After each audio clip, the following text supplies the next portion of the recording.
TLO, what's poppin'? We are on Twitch, we are live. I'm going to edit that out. Best editor on the platform.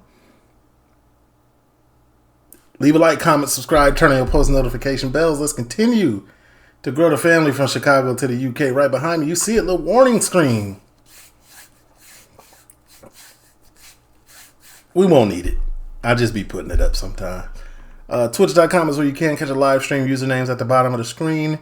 Patreon, Monday through Sunday. Premier League highlights. Yes. You know what this reminds me of? This is Chunk on Britain, Season 1, Episode 2. This reminds me of An Idiot Abroad. Y'all remember An Idiot Abroad when I used to watch that? This is what this reminds me of. It's the same type of vibes. Shout out Bianca in the chat. Bianca was she watched it with us one time. She was in an episode. She was in a reaction with us. She does Twitch now. Maybe she can put her Twitch in the chat. She could put her Twitch in the chat. But anyway, talk to me. Copyright disclaimer. Under Section 107 of the Copyright Act 1976, allowance is made for fair use for purposes such as criticism, comment, news reporting, teaching, scholarship, and research. Fair use is a use permitted by copyright statute that might otherwise be infringing. Non-profit, educational or personal use tips the balance in favor of fair use. No copyright infringement intended. All rights belong to their respective owners.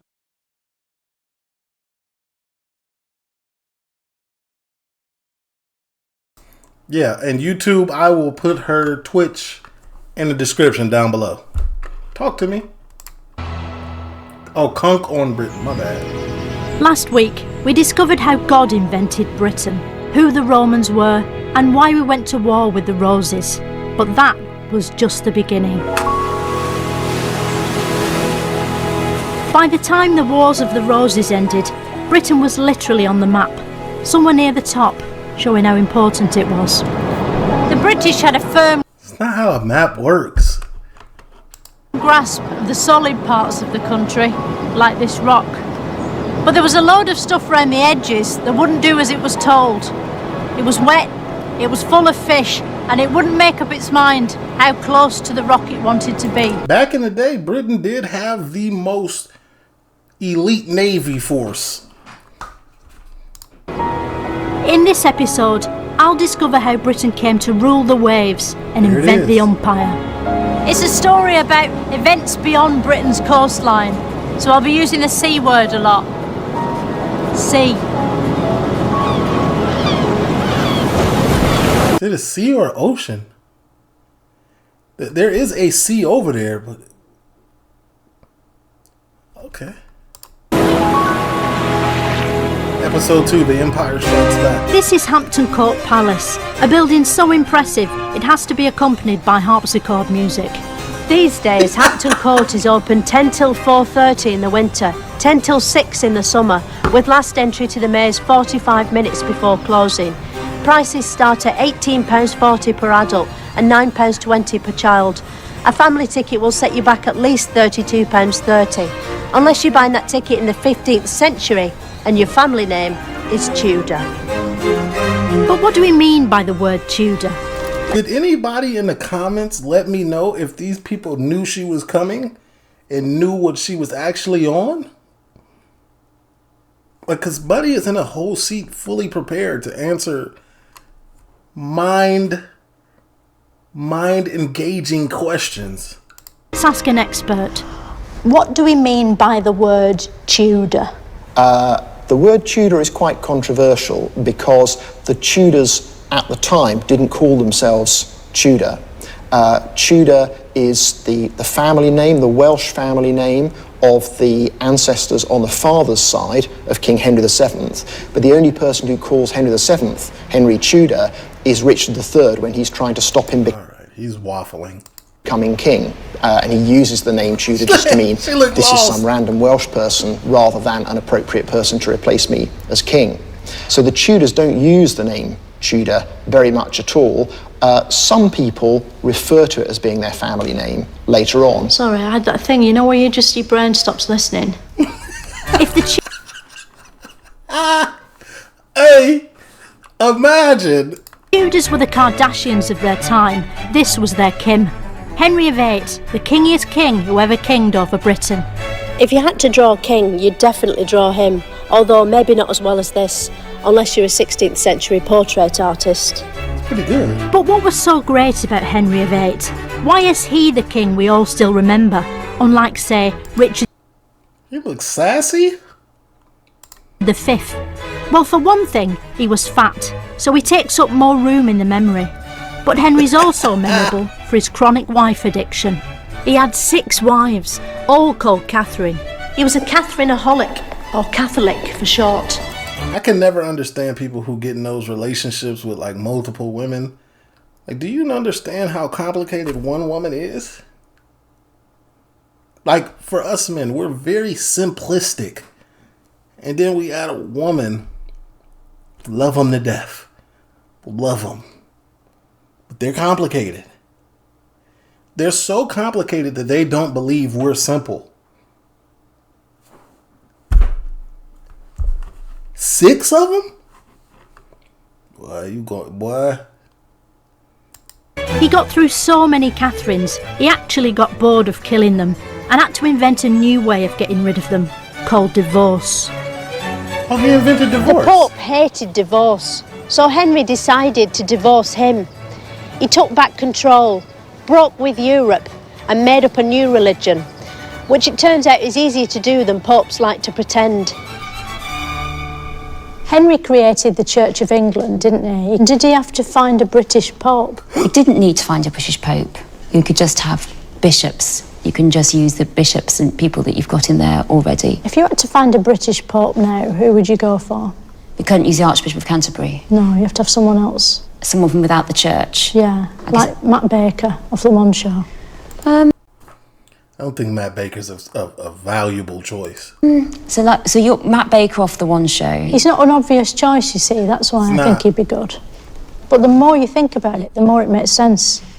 Henry VIII kept having a go on new wives because he wanted a boy to pop out of one of them, and eventually one did, called Edward. When Henry died, Edward became king, aged just 9 years old. Edward died aged 15, the youngest anyone had ever died of old age. I ain't gonna lie, King Henry, what was it, Henry? Boy was out there 8 wives strong trying to get a boy. Got one, and then he passed away at the age of 15? God don't make mistakes. That's wicked. He was followed as king by Lady Jane Grey. She ruled for 9 glorious days, almost a week. These were among the fastest royals we've ever had. After Jane came this woman, Queen Mary. And there really was something about Mary, but not something funny like Cameron Diaz with all dried spunk in her hair. Mary's something was religious intolerance. She had so many Protestants burnt at the stake, she became known as Bloody Mary, because like the drink, she was horrible. The next queen... Bloody Marys are terrible. I don't understand why anybody drinks them. They say they're for hangovers. Is this really where that came from? But anyway, they're terrible. I'm nothing on drinking tomato juice mixed with vodka. You can keep it. Was Queen Elizabeth, who in the first of many such coincidences appeared just in time for the Elizabethan era. Yeah, you are.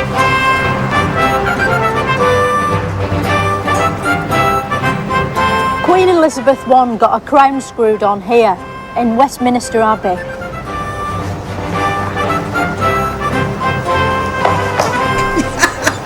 Elizabeth I was a new sort of king, in that she was a queen, which meant she got paid less and sat on horses sideways.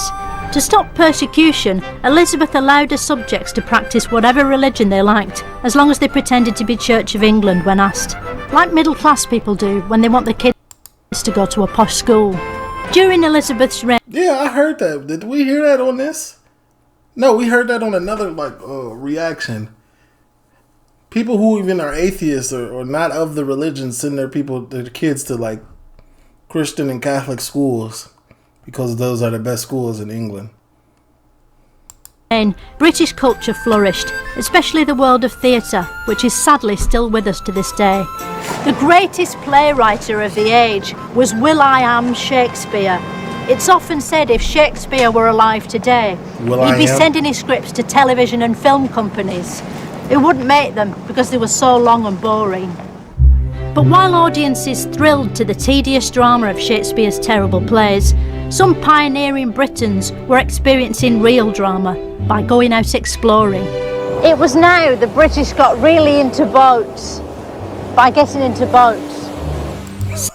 Hey, so first and foremost, ma'am, it's William. It's not Will.I.am. That's a pop artist. Got a lot of platinum plaques. Not the same person. And somebody said this was fairly historically accurate. I second it. I second it. It's just silly. It's just how she say it is entertaining. Sailors of the time were like spacemen, but on water. Getting into boats. Sailors of the time were like spacemen, but on water, exploring the unknown armed only with an engineless wooden car called a boat, and a sort of basic paper sat-nav called a map, which had hardly anything on it, because hardly anything had been found yet. On maps of the sea, do they show the hills? You know, the little moving hills with the white bit on top? Waves? The waves. Is that what they call the moving hills with the white bits on top? I think that's what you mean. Did an explorer ever try to sail into the sky? You know, find a bit of sea that's sort of going up and... No. Despite the difficulty. She is honestly baffling. On paper, the horizon meets, and it's the sky and the water. But let me explain this to some of y'all, because some of y'all might know the Earth is round. So you'll never get to that point in actuality. King Queen Elizabeth sent a load of sailors over the sea to nick treasure off the Spanish. Are they nude? And then to nick whole countries off whichever brown people were standing on them at the time. The first British explorer to do this was Sir Walter Raleigh. Sir Walter Raleigh was a great sailor, wasn't he? So why is it today we only remember him for his bikes? Well, there might have been a connection between that branch of the Raleigh family and the later bike manufacturer, but I very much doubt it. People weren't using cycles of any kind in Sir Walter Raleigh's days. Oh, really? I think we really have to accept that Sir Walter Raleigh was just an expert sailor. Was the wheel even invented back then? What are we talking about? Did Sir Walter Raleigh invent the potato? Well, he didn't invent the potato in that I don't think anyone actually has ever invented a root vegetable, because they're obviously being cultivated and used by people living in the Americas when he arrived there. When Sir Walter Raleigh first saw potatoes, was he scared of them? I think that when Sir Walter Raleigh first saw potatoes, not that we've any documented records on the moment when he first beheld... I can never be this professional if somebody was literally playing in my face like this. If somebody's literally playing in my face like this, like how, the ability to remain this level of professionalism is tough. A potato or a field of potatoes, but I don't think he was scared of them. This is a buccaneering character, and I think that he probably was able to take on and manage his emotions whilst engaging with potatoes at first sight. We still celebrate potatoes to this day by buying and eating them. It's amazing to think that Queen Elizabeth... You better not eat that like an apple. ...was the first British monarch to be impressed by a baked potato, and the last.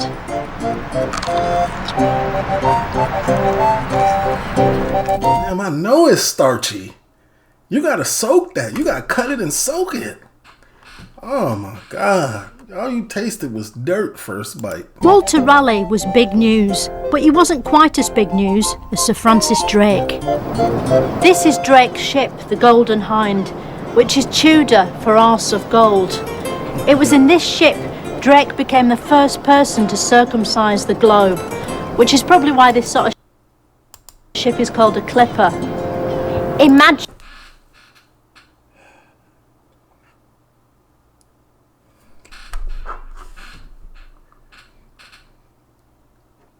I'm just in awe. Being on deck in that perilous age. You're in the middle of the ocean, and mighty thunderstorms brewing. The Irish had a big death situation from potatoes. They overate them and didn't know enough about them. So they probably ingested too much starch. So I'm trying to tell you, be careful. There's a sailor over there, another one over there. A lot of cars. The king's sailor turning the steering wheel thing. Potatoes and spare wooden legs rolling around the deck. A seagull up that pole thing. Someone reading a treasure map through a telescope. A bloke with a white beard carrying a tray of fish fingers. Pirates all laughing in that horrible throaty way. Is this an episode of SpongeBob she describing? They do. And at any moment, the prospect that you might just sail off the edge of the world. It's a sobering thought, which they'd have needed because they were all pissed to the bollocks on rum. The British's mastery of the oceans made Catholic King Philip of Spain furious in Spanish. So he sent his secret weapon to attack England, a woman called Spanish Amanda. The story goes that Drake was playing a leisurely game of bowls on Plymouth Hall when the Spanish attacked. But Drake didn't let the Spanish attack put him off his stroke. He just carried on playing with his balls. According to records, when he'd finished, Drake changed back into his normal shoes and thrashed the Spaniards. At war, not bowling. England was victorious. Oh, okay. Meanwhile, in Scotland, there was another Mary on the scene. Mary, Queen of Scots. Mary and Elizabeth were rivals for the throne. Catholics loved Mary because they go mad for anyone called Mary. So Elizabeth cut her head off. Which is she saying Mary? Or is she saying Maury? Like, Maury, you are not the father. Like, what are we doing? Made it harder for Mary to take the throne because she could no longer see where it was. Elizabeth had ended the rivalry. The final score was 1-0. Elizabeth died without ever marrying, so has gone down in history as the vegan queen. She left no heirs, which was the olden word for children, making her the season finale of the Tudors. The next top royal was King James, who luckily hadn't... So that's how it goes? So if I don't... Okay, not me, but if the bloodline doesn't have somebody to take over the throne, like a successor, where does it... Like, does it go to a cousin? He a cousin? Inherited his mum's missing head, and so could become King of Scotland and England at the same time. King James I of England was also King James VI of Scotland, wasn't he? He was. Was he also the other 5 King Jameses in between? No, but he was rather conscious of those other 5 Jameses. Do you think he ever forgot which James he was? No, I'm pretty sure that he knew there'd been all 5 before him and they'd had rotten lives. The first had been murdered by his subjects, the second killed by an exploding cannon, the third was murdered by his subjects after losing a battle, the fourth was killed in battle, and the fifth died of nervous exhaustion after losing a battle. So is it just bad luck? You can die from nervous exhaustion? Being called James, then, do you think? No, the Stuarts are an astonishingly accident-prone family. King James brought England, Scotland and Wales together, didn't he? King James brought England, Scotland, Wales, Cornwall and Ireland together. So he brought all those together? That's right. Like Simon Cowell when he brought together One Direction? Yes, except it lasted a bit longer. Which is your favourite? Of the kingdoms. No, One Direction. One Direction, right. I don't have one. Yeah, very wise. Thanks to King James, Great Britain was born, and with it came a new flag, the Union Jack, a sort of mega mix of the Union Jack. Nation's previous flags. The Union Jack has it all. The white and red of England, the blue of Scotland, and from Wales, red again, from the dragon. But not the actual dragon, even though it's the best bit of the flag. Basically, whoever was doing this probably just had a ruler and couldn't face doing the dragon. King James was Protestant and knew that Catholics wanted to kill him, so he had all his clothes padded in case he was stabbed. Unfortunately, he didn't have the Houses of Parliament. It wasn't bulletproof or stab-proof. It's all fashion. British fashion is, bar none, probably some of the best fashion. Of course, there's Paris, there's other places in Europe, like London and things of that nature. Like a lot of America get they drip from London. So like when I was in London, like I noticed that I was like, hold on. Like only like in central London though. Like the top fashion designers, like America got a lot of that drip. But the rest of the UK is like 10 years behind. It was crazy.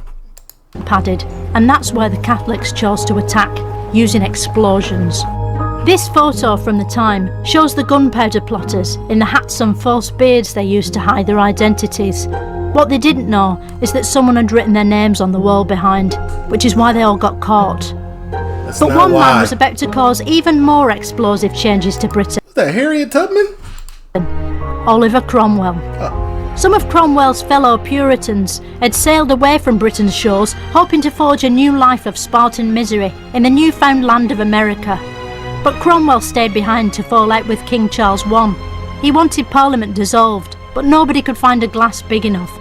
Ma'am, chill. So they decided to have a civil war instead.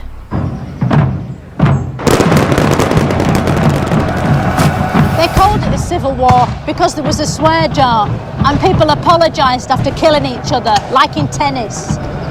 The Civil War was a clash of styles. The King's Cavaliers had panache and weird outfits, while Cromwell's Roundheads were basic, brutish little bulldog men. It was like a fight between Wayne Rooney and Noel Fielding, but not as funny. If you really sit down and process this and really like watch, she makes it very digestible. I'm really learning a lot. Things in high school that went right over my head. 1, because I was asleep.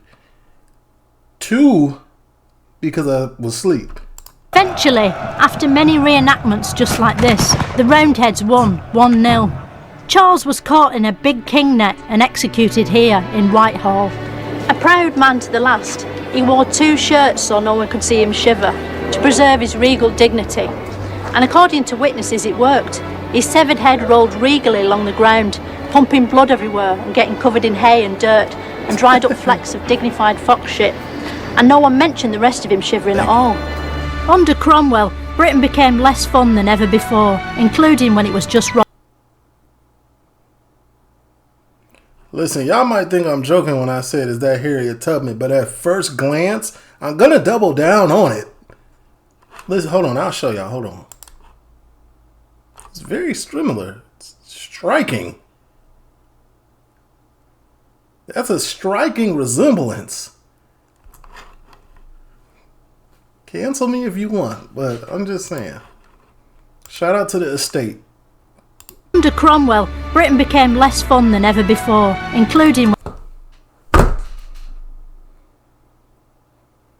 on now. ...when it was just rocks. As a Puritan, Cromwell outlawed popular entertainment, effectively turning the entire country into BBC 4. Little wonder that after Cromwell died, everyone decided it would be fun having a king once more. Charles II came down from the tree he'd been hiding in, and everyone was happy again.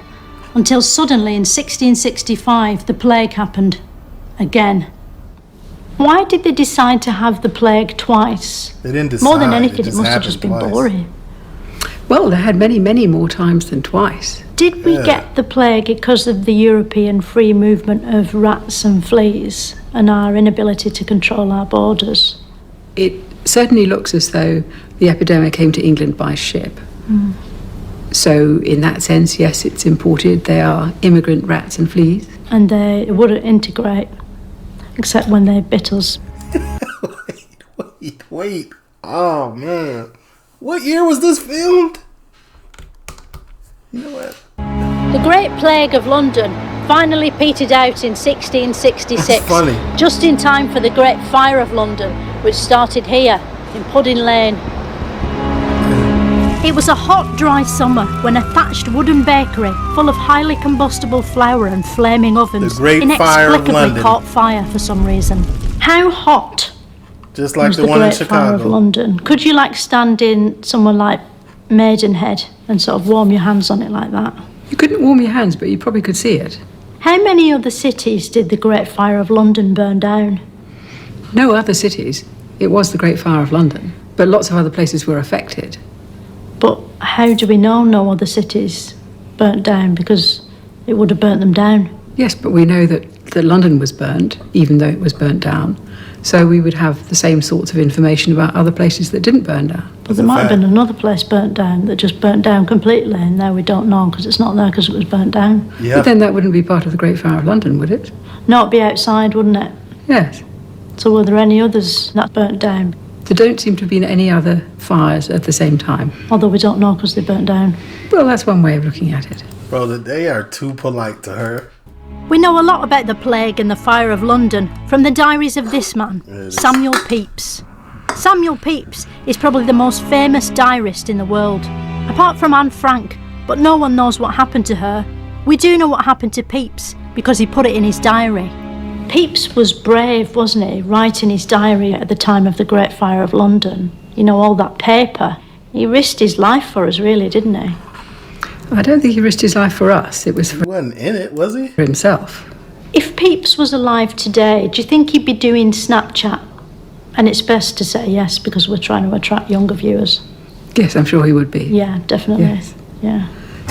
After the fire was blown out by the king, London was extensively... You know how hard it is to attract young viewers? ...rebuilt by Sir Christopher Wren, the most significant bird in British history since Francis Drake. She call him a bird.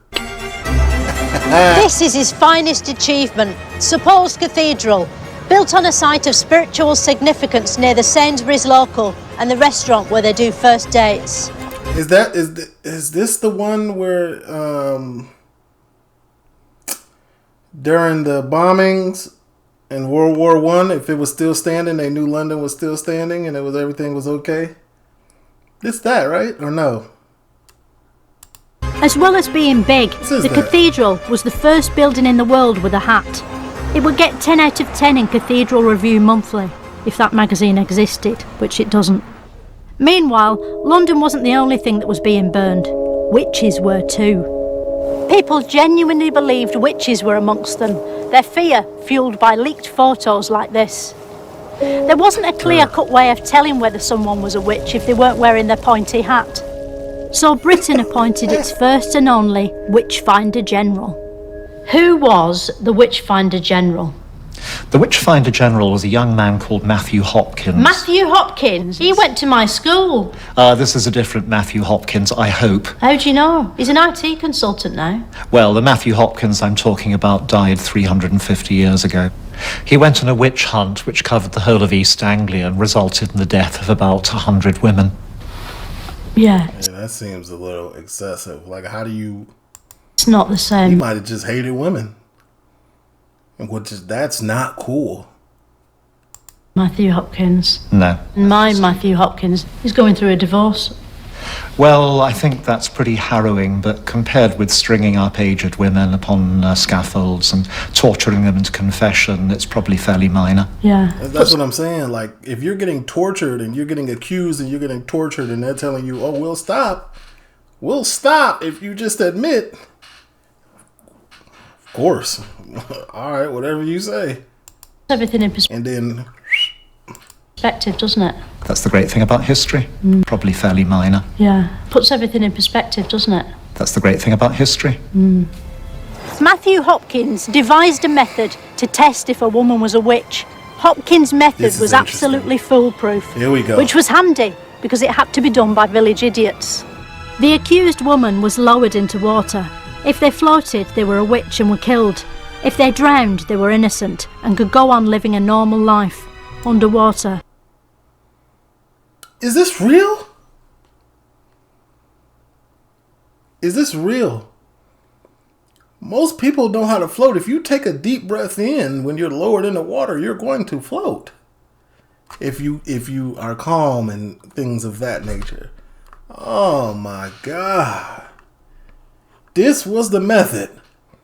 So if you knew how to swim, you was dying. If you didn't know how to swim, you was dying. That's wicked. For 2 to 3 seconds. That's wicked. But the irrational world of witches and wizards was about to be blown away by the rational world of science and geniuses like Sir Isaac Newton. In 1665, Newton ran away from London because the plague was after him. So he came here, to Woolsthorpe Manor in Lincolnshire, a National Trust property that he was allowed to live in because he was famous. The story goes that an apple fell from this tree and landed on Newton's head. Despite his amazing hair, the force of the fruity blow caused several of his brain cells to rub together. And just like that, he invented gravity. No.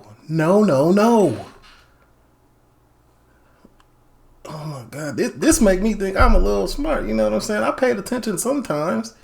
Yeah. What was the world like before Isaac Newton discovered gravity? The same.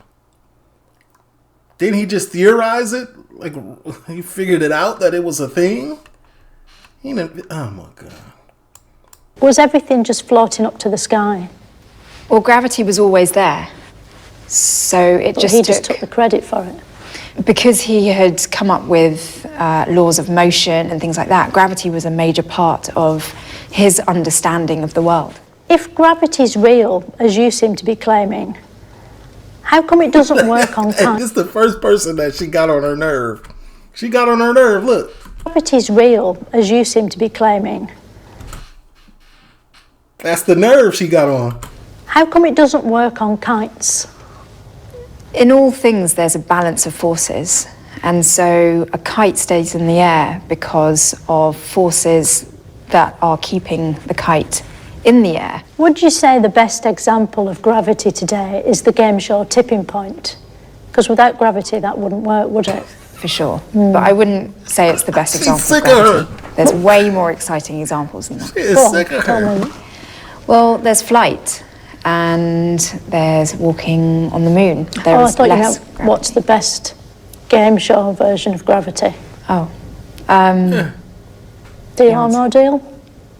It doesn't really use gravity. Well, I thought you said everything uses gravity. Because Noel Edmonds would be up in the roof otherwise, wouldn't he? That's true. We're all subject to gravity without realising it, but the game would still go on. Even without. She is really trying to find the patience. Without gravity. Well, maybe not, actually. I've thrown you. Oh my gosh, she got you questioning yourself? You know, haven't I? You have. Made you think. But gravity had a dark side.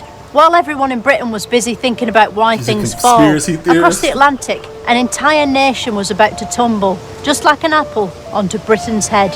On the 4th of July 1776, America officially declared a war of independence from the British. It was a brutal conflict, with the British eventually suffering a humiliating defeat a mere 210 years before the premiere of the BBC sitcom Brushstrokes. Bro, why do they keep mentioning brushstrokes in this TV show? I'm gonna mute this. It doesn't matter, but I already getting a copyright strike. I mean, copyright from the show. It's disgusting. Random stranger dipping his finger in your cookies.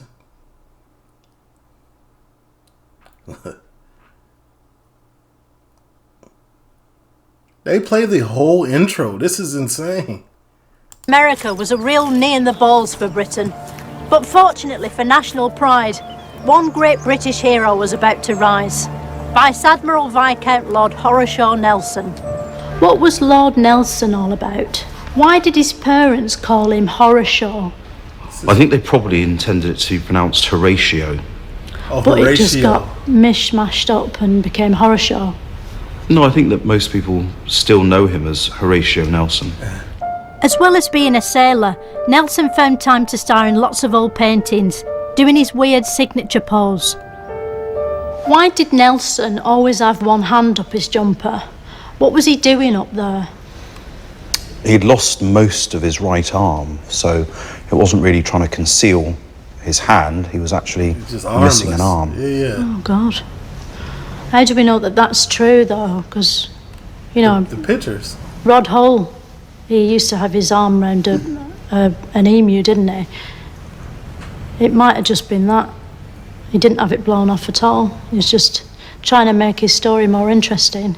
Well, I don't see why I'd bother to do that. I mean, he's already a heroic figure, so I don't... Aura. I could see it. A lot of people lie to get ore. It's 2026, so they was probably doing it back then too. I get her point. She's making a valid point. They was probably ore farming back then. Yeah, let me gas them up. I ain't got no arm because I'm really like that, but I'm still running stuff. I hear it.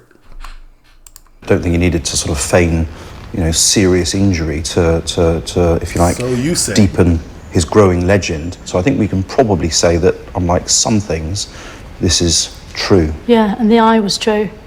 The eye was true as well, yes. He wore a patch. So he was like a pirate, but like a boring one. No eye. Not being able to clap wasn't the most annoying thing in Nelson's life.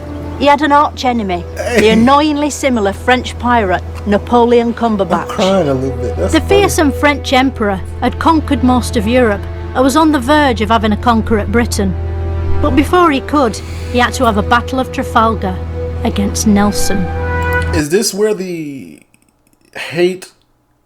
early dislike, hate, nemesis thing from France and Britain started? Because there's a storied rivalry where the UK is just, almost the UK was picking on France. Y'all used to beat them down so much, like, golly. The Battle of Trafalgar was one of the most famous water fights in British history, and it took place, of course, here in Trafalgar Square. It's amazing to think that back then, all this would have been underwater. Only the top of the column would have been visible. On this side, Nelson's English ships. On this side, by the Pret-a-Manger, the French fleet. And overseeing it all was Nelson, stranded on top of his stone stick, where he remains to this day. If Nelson was such a hero, why did we banish him up that big pole? It's not a banishment, this was a national celebration. So this is very much, if you like, a symbol of British victory and pride and honouring of the man who had been so intimately associated with delivering victory at Trafalgar. He's so high up, isn't he? He's sort of out of eyeshot. And he's getting shat on by birds. Yeah, I mean, it's a... Couldn't we have had him a little bit lower so that we can have a look at him? Well, it's a fair point, I mean... It's just like a joke. Yeah. Nelson's great victory... She got these people changing their minds and outlooks. ...at Trafalgar was sadly spoiled for him when he was shot... Nelson's great victory at Trafalgar was sadly spoiled for him when he was shot by a French sniper. Taken below decks, he was comforted by his naval colleague Hardy, who kissed him to death. If Hardy was kissing Nelson at the exact moment he was dying, to what extent would that make him a necrophile? Because that's a serious offence. It took him 3 or 4 hours to die, and this particular famous moment took place when Nelson was still very much alive. So there's nothing on the lip? Nothing dodgy about it. Nothing dodgy at all. Nelson may have died, but a whole new chapter of British history was about to be born. And it was all thanks to one woman, Queen Victorian era. But that's a story for another time and place. Heroes. Next week and here. We doing that next week? Next time. No. We don't do next time. Y'all just tune in. TLO, leave a like, comment, subscribe.